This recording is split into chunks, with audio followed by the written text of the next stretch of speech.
right, let's talk about state of the team. Yeah. Because right now the injury bug has struck. Yeah.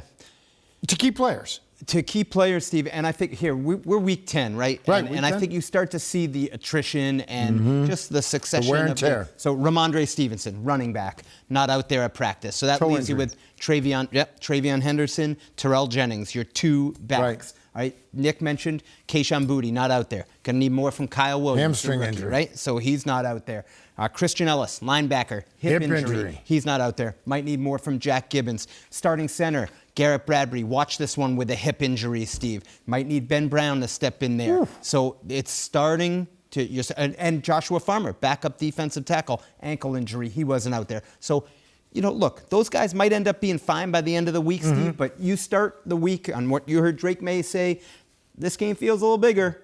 and the Buccaneers, Steve, are coming off a bye. So they're going to be fresh. Now, and they've had injuries. Great point. They've had injuries. They have their own set of injuries. But you got to fight through it. Yeah, yeah. What did they say, 6'7" or 6'7"? Steve, got to fight through it. And Mike Vrabel, lighten the load a little bit. Shorter practice today than normal. So he's trying to manage it out. Huge test for this team, right?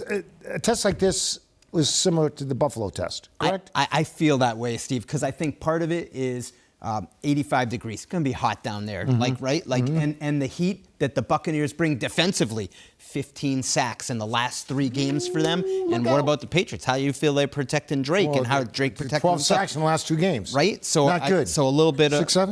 6'7". Look at you. You know 6'7". This is unbelievable. 6'7". I don't even know what it means, but I see people doing this all the time. All right, no fireworks for the Pats at the trade deadline yesterday. Some fans were hoping to see them add a few pieces to the set themselves up for a deep playoff run, since the AFC seems so wide open.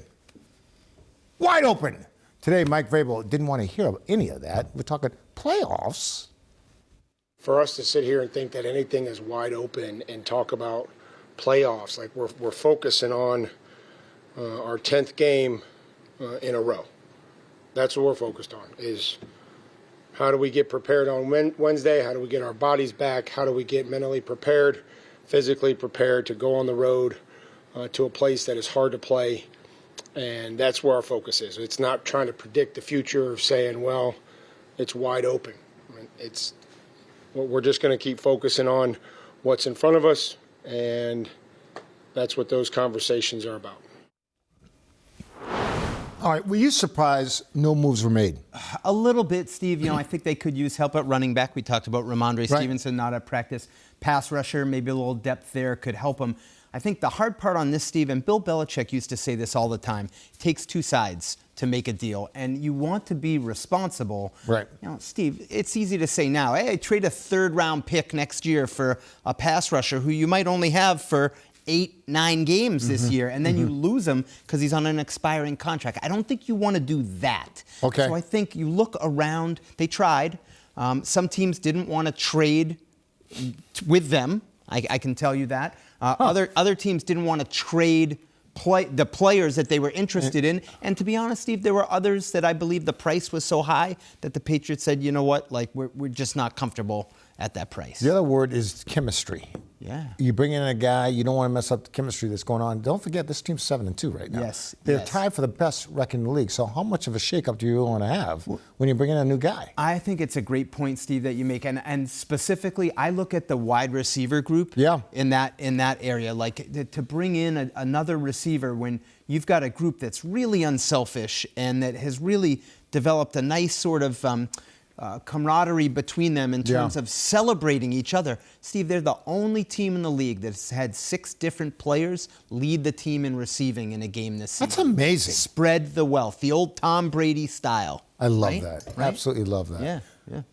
Well, let's see some of these other teams, though. These other teams picked up some. Sauce Gardner traded. Yeah, the Colts went after it. Yeah, and the Colts, best record in the league, right? They're tied for the best record with the Patriots. But so there's some teams that are 7-2 that made moves. That made big. I mean, the Colts pushed the chips in the table with 2 first-round picks, whereas the Chiefs, no moves. Yeah. The Bills, no moves. Yeah. The Steelers, no moves really. Yeah. And so I think, Steve, what it would have been is depth pieces, and ideally, it would have optics-wise felt better, right, if they added someone. I'm not sure it's that big of a deal based Okay. on the type of deals that they were looking at. We shall see.